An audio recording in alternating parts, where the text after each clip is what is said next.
నమస్కారం. ఆ రోజు మే 9, 1885 సంవత్సరం శనివారం రోజు శ్రీరామకృష్ణ వారు బలరాం బోస్ ఇంట్లో ముందు గదిలో భక్తులతో సంభాషిస్తూ ఆనందంగా కూర్చునున్నారు. శ్రీరామకృష్ణ వారు అంటూ ఉంటారు, బలరాం ఇంట్లో ప్రసాదం చాలా పవిత్రమైంది అని. ఎందుకంటే వాళ్ళ తాతలు తండ్రులు అందరూ కూడా పరమ నైష్ఠిక విష్ణు భక్తులు, చాలా నిష్టగా ఉంటారు. అంచేత రామకృష్ణ వారు చాలాసార్లు బలరాం బోస్ ఇంటికి వెళ్ళటం జరిగిందనమాట. అక్కడ ఆ రోజున బలరాం ఇంట్లో ముందు గదిలో కూర్చుని ఉన్నారు. అయితే బలరాం ఊళ్ళో లేడు. అతని ఆరోగ్యం దెబ్బతింటం వల్ల వాతావరణం మార్పు కోసమని ముంగేర్కి వెళ్ళి ఉన్నాడు. అయితే అతని యొక్క పెద్ద కూతురు ఒక విందు భోజనం ఏర్పాటు చేసి పెద్ద ఉత్సవమే జరిపింది. దానికి రామకృష్ణ వారు ఇంకా కొంతమంది భక్తులు కూడా రావటం జరిగింది. వారందరికీ కూడా ఆతిథ్యం ఇచ్చింది. తరువాత రామకృష్ణ వారు విశ్రాంతి తీసుకుంటూ ఆ ముందు గదిలో కూర్చుని భక్తులతో సంభాషిస్తున్నారు. ఆయన మాని ఇలా అడిగారు, ఏమోయ్ నాది ఉదార స్వభావమేనంటావా అని పదే పదే అడిగారు. అడిగితే భవనాథ్ ఉన్నాడు అక్కడ. ఆ భవనాథ్ అన్నాడు, ఆయన్ని అడుగుతారు ఎందుకండి, ఆయన ఉలకడు పలకడు అన్నాడు. ఇంతలో మరొక భక్తుడు శ్రీరామకృష్ణ వారిని ఇలా అడిగాడు, అయ్యా భగవంతుడి యొక్క కృప ఎలా కలుగుతుంది అని అడిగాడు. అందుకు శ్రీరామకృష్ణ వారు,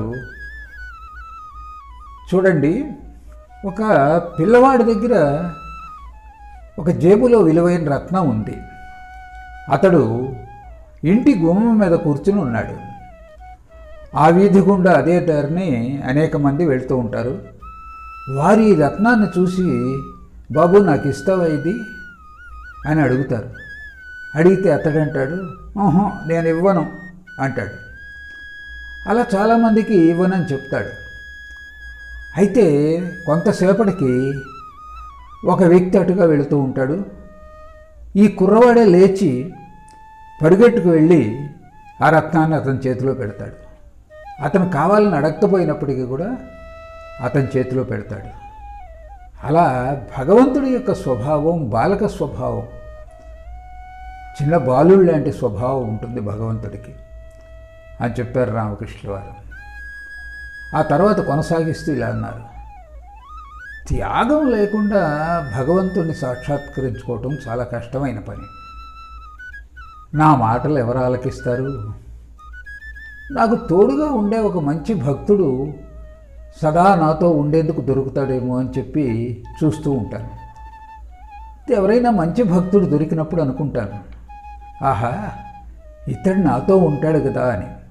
కానీ అంతలోనే అతడు మరో రకంగా ప్రవర్తిస్తాడు అని చెప్పారు శ్రీరామకృష్ణ వారు. మరలా ఆయన కొనసాగిస్తూ ఇలా అన్నారు, మధురబాబుకు ఒకసారి భగవదాదేశం కలిగింది.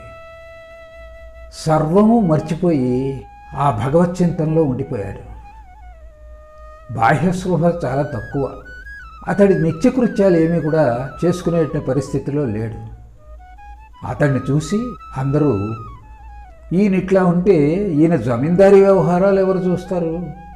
చిన్న పూజారి ఇతడికి ఏదో మందు పెట్టి ఉంటాడు అనుకున్నారు. నరేంద్రుడు ఇక్కడికి వచ్చిన కొత్తలో అతడి ఛాతీని స్పృశించాను. వెంటనే అతడు బాహ్యస్పృహ కోల్పోయాడు.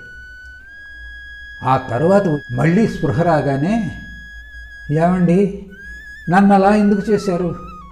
నాకు అమ్మా నాన్న ఉన్నారు అన్నాడు.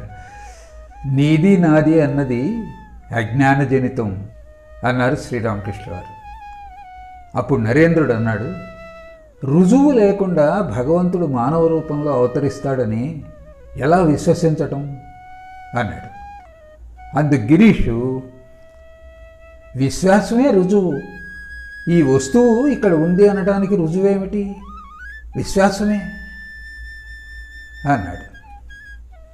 అందుకు ఒక భక్తుడు, ఈ బాహ్య ప్రపంచం అన్నది మనకు బయట ఉన్నది అని చెప్పి తత్వవేత్తలు చెప్పి వదిలేశారు, అంతేగాని దానికి ఏమీ రుజువు చూపించలేదు కదా అన్నాడు ఆ భక్తుడు. అప్పుడు గిరీష్ నరేంద్రుడితో, ఒకవేళ భగవంతుడే వచ్చి నీ ముందు నిలబడినా, నేను భగవంతుణ్ణి మానవ రూపంలో వచ్చాను అని చెప్పినా నువ్వు విశ్వసించవు అన్నాడు నరేంద్రుడితో.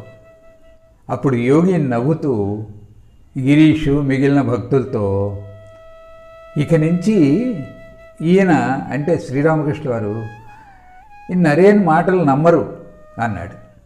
అప్పుడు శ్రీరామకృష్ణ వారు, ఎదుమల్లి తోటలో నరేంద్రుడు నాతో, మీరు చూసేటటువంటి భగవద్రూపాలన్నీ కూడా మీ చిత్తభ్రమలు అన్నాడు. అందుకు నేను నిశ్చేష్టునయ్యాను. అతనితో నేనన్నాను, నా కళ్ళతో నేను చూశాను, నా చెవులతో నేను విన్నాను, అది అబద్ధం అంటావా అంటే, సైన్సు అదంతా కూడా మతిభ్రమని చెప్తోందండి అన్నాడు నరేంద్రుడు. నేనప్పుడు అమ్మ వద్దకు వెళ్ళి ఇలా విలపించాను, అమ్మా, నరేంద్రుడు నాకు కలిగిన దర్శనాలన్నీ అబద్ధం అంటున్నాడు, నా చిత్తభ్రమ అంటున్నాడు. ఏమిటమ్మా ఇదంతా అబద్ధమేనా అని ఆమెతో మొరపెట్టుకున్నాను.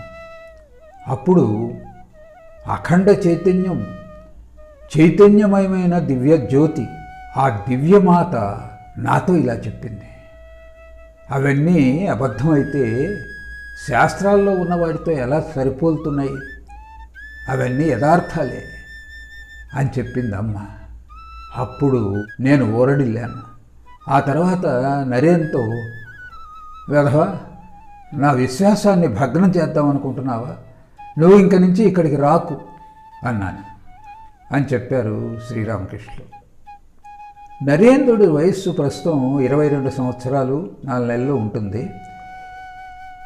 నరేంద్రుడు వాదిస్తున్నాడు, చర్చ ఇంకా కొనసాగుతోంది.